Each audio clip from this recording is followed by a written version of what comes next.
People who used to not believe in ghosts but do now. What experience changed your mind? I was probably in early high school or late middle school at home with my sister of 4 years younger and our dog. Our dog was very calm indoors, and he rarely ever barked and never acted aggressive. All of a sudden, he got really aggressive / defensive near our back door / kitchen and stared and growled at the corner ceiling of the room. The corner was completely empty and there wasn't anything we could see. We tried to pull him away, but he wouldn't budge. I checked the window curtains for any bugs or anything but nothing was there, and he fixated his gaze above the curtains.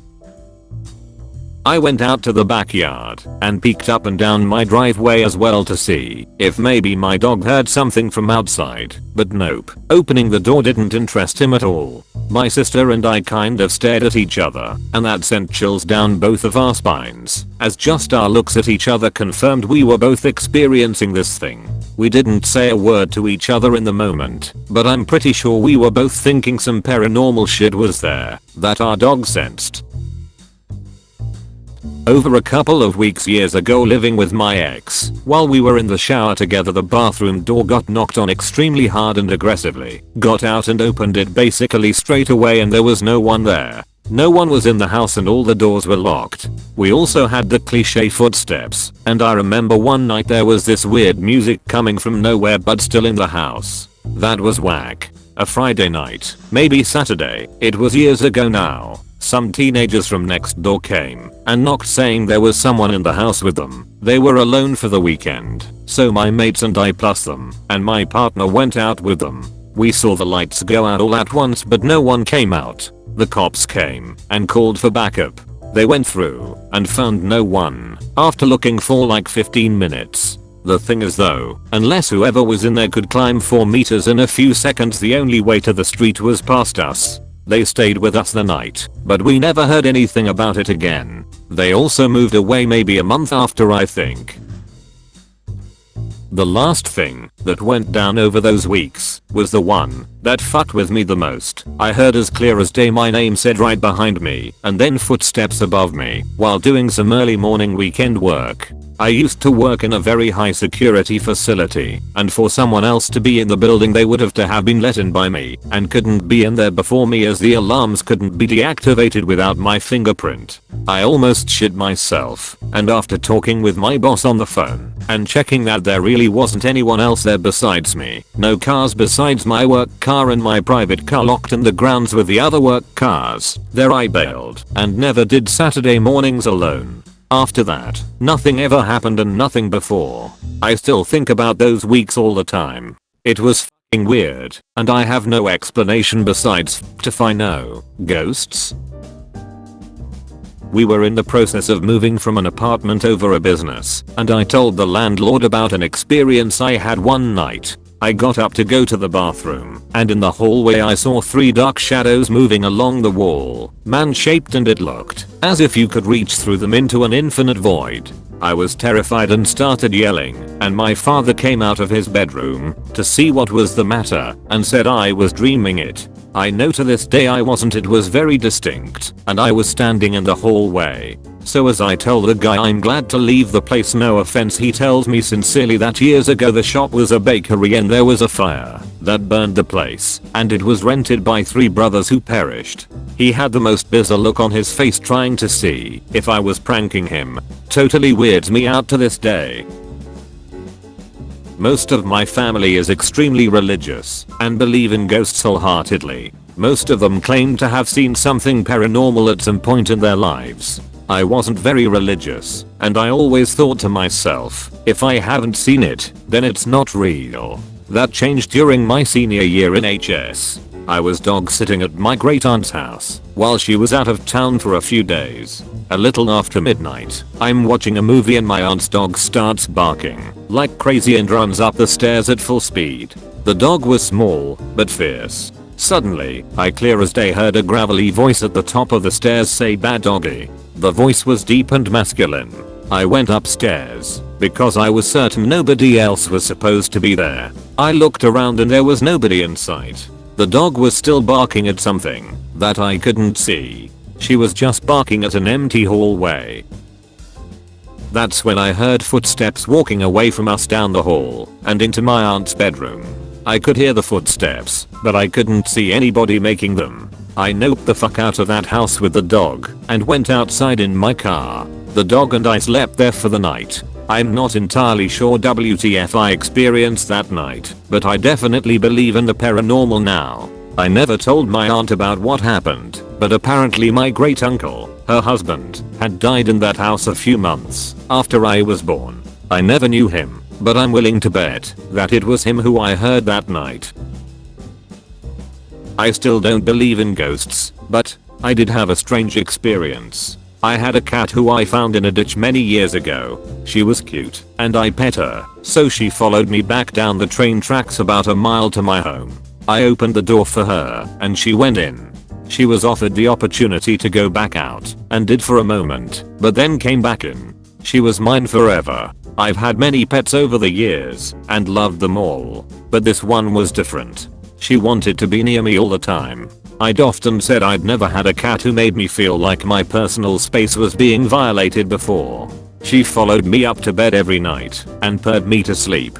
She died fairly quickly. I barely even had a chance to say goodbye. I knew she was ill, having been diagnosed with hypothyroidism, which cat owners will know is not a good thing to hear. Although progress has been made, ask your vets about the pens. They've worked miracles for my current cat who also has it. They vomit their food up and waste away slowly, eventually succumbing to either congestive heart failure or kidney damage. She had taken a turn for the worse, and I thought her treatment wasn't working. On examination, they found tumors in her stomach and liver. She had been dealt a mortal blow and was only going to suffer harder and harder.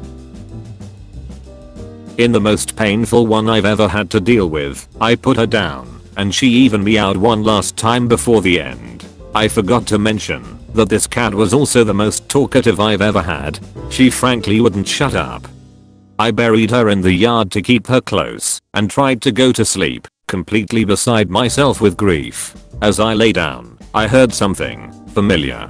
I live in an old house and my bedroom doesn't have a door, so I installed one of those plastic sliding doors. The slats it's made of make a telltale clacking sound when they are disturbed, like they did when a cat pushes in between them and the door frame. I heard this, and a moment later, I felt the foot of my bed compress, and could feel the mattress deform around my feet, up beside my legs, and roughly to my hips. I looked. No cat. I don't know how to explain this. I don't believe in ghosts, and I'm sure grief can cause some pretty significant psychological disturbances. A quick perusal of my post history will very quickly show I'm anything but cuddly, but I was absolutely in the kind of deep grief where one would expect that, as I loved that cat more than basically anything else. Even typing this now, years later, is making my eyes well up with sadness for my lost friend. I could write off the sound of the plastic slats as a breeze or a hallucination. Older members of my family said they saw my father after he died, and I've read about grief-induced hallucinations before. But to feel my mattress deformed like that, in exactly the way she used to circle my feet and come up beside me, I don't know what to think. I was staying in the Stanley Hotel in Estes Park, Colorado, the hotel that inspired Stephen King to write The Shining. Around 1 AM I heard what sounded like children running up and down the hallways interspersed with laughter. Opened the door to see what the hell was going on, and didn't see anything. Quick little buggers, I thought. Then the next morning when my so and I took a tour of the building, the guide stopped directly in front of our room to tell us the story of young girls whose ghosts can be heard running up and down that same hallway. My parents have stayed at the Stanley and experienced the exact same thing. Not super loud but clearly, kids playing in the hallway. When they checked out, the front desk person kept asking how things were during their stay. My mom kept saying things were fine with no problems, but the agent kept asking. So my mom finally said that, if she had to say something, someone's kids were playing, but they were not disturbing them. That was when the agent told my parents that, since it was end of season, they were the only people in that area, and no children were registered anywhere in the hotel. Apparently it happens all the time in that area of the building, and the agent was trying to see if they experienced it without asking a leading question about ghosts. I was 8 when my grandma died. I was sad. So around 2 months passed and I was going at grandma's house where my grandpa lives. So I wake up at 3 AM and hear footsteps from bedroom door. I froze. I saw my grandma walking up to me and she said hello little sweetie and walked away. It was not sleep paralysis because I could move my hands and feet. At morning I told to my grandpa about it and he said I've seen grandma almost every night. She likes to visit. So don't be scared next time when you visit. Ooh, I have a story. So in high school, I worked kids' birthday parties. The place was basically a giant gym, and gymnastics/dance classes were also held there. One day, I came in, and one of the girls I worked with, who was very spiritual and very religious, was totally freaked out. During the gymnastics class she taught that morning, one of the kids was staring up at the ceiling. When she asked the kid what he was doing, he said there's a little boy up there and pointed at the ceiling.